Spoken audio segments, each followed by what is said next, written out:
ಜಾನಿಸುತ್ತೆ ನನಗೆ ಜನ್ಮತತಿಯುಂಟೆ ಜಡಸ್ಥಿತಿಯುಂಟೆ ಗುರುಮಲ್ಲೇಶ್ವರನ ಎನ್ನ ಹೃದಯದಲ್ಲಿ ಸ್ಮರಿಸಿಕೊಳ್ಳುತ್ತಾ ಕನಕಪುರ ದೇಗುಲ ಮಠದ ಪೂಜ್ಯ ಚನ್ನಬಸವ ಮಹಾಸ್ವಾಮಿಗಳವರಲ್ಲಿ, ಸಾಲೂರು ಮಠದ ಪೂಜ್ಯ ಶ್ರೀಗಳವರಲ್ಲಿ, ಬಂಡಳ್ಳಿ ಮಠದ ಫಲಹಾರ ಮಠದ ಶ್ರೀಗಳವರಲ್ಲಿ ಹಾಗೂ ನಮ್ಮ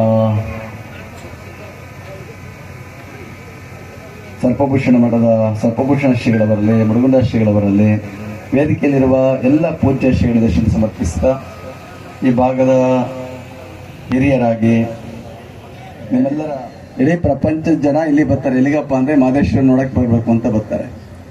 ನಿಮ್ಗೆ ಹೋಗಂಗೆ ಇಲ್ಲ. ನಿಮಗೆ ಈ ಭಾಗದಲ್ಲಿ ನಡೆದಾಡಿರುವಂಥ ಜಾಗವೇ ಆಗಿರೋದ್ರಿಂದ ನೀವು ಅವರ ಆಶೀರ್ವಾದದ ನೆರಳಿನಲ್ಲಿ ನೀವೆಲ್ಲ ಇರುವಂತಹ ಅವರು ನಿಮಗಿಂತ ಪುಣ್ಯವಂತರು ಯಾರೂ ಇಲ್ಲ ಅಂತ ಹೇಳಬೇಕಾಗಿರುವಂತಹದ್ದು.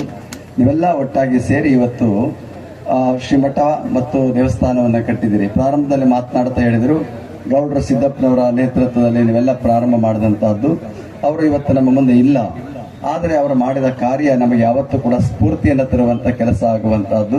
ಅವರ ಒಂದು ಮಾರ್ಗದರ್ಶನದಲ್ಲಿ ಹಿರಿಯರೆಲ್ಲ ಕಿರಿಯರೆಲ್ಲ ಒಟ್ಟಾಗಿ ಸೇರಿ ನೀವು ಇಂತಹ ಒಂದು ಒಳ್ಳೆಯ ಮಂಗಳ ಕಾರ್ಯಕ್ರಮವನ್ನು ಆಯೋಜಿಸಿ ನಿರ್ಮಾಣ ಮಾಡಿರುವಂತಹ ಅವರು ನಮ್ಮ ನಾಡಿನ ಮಾಡಿದ್ರು.